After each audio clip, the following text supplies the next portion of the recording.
Laurent Vinatier est derrière les barreaux russes depuis son arrestation en juin 2024.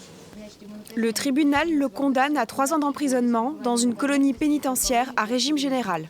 Le chercheur français, aujourd'hui âgé de 49 ans, a été jugé coupable de ne pas s'être enregistré en tant qu'agent de l'étranger en Russie, alors qu'il collectait, selon Moscou, des informations militaires. Ce spécialiste de l'espace post-soviétique, alors employé d'une ONG suisse spécialisée dans la résolution de conflits armés, avait reconnu les faits, mais plaidé l'ignorance. En août dernier, retour devant les tribunaux, cette fois-ci pour des accusations d'espionnage qui alourdiraient considérablement sa peine. Des charges démenties dès l'été 2024 par les autorités françaises qui accusent Moscou de prendre des Occidentaux en otage. En aucun cas, les rumeurs là aussi et les éléments de propagande qui ont été donnés sur lui ne correspondent à la réalité.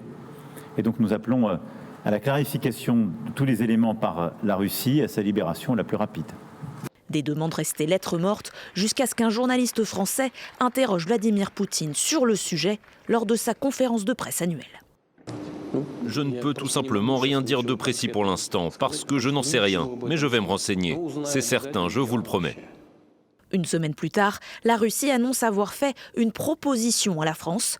Son avocat évoque un possible échange de prisonniers qui redonne une lueur d'espoir à la famille du chercheur qui a toujours dénoncé un jeu politique et diplomatique.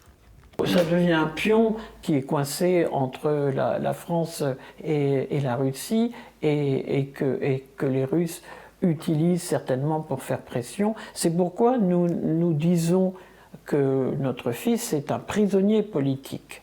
Alors bien entendu, d'autres personnes emploient le mot otage, ce n'est pas faux non plus.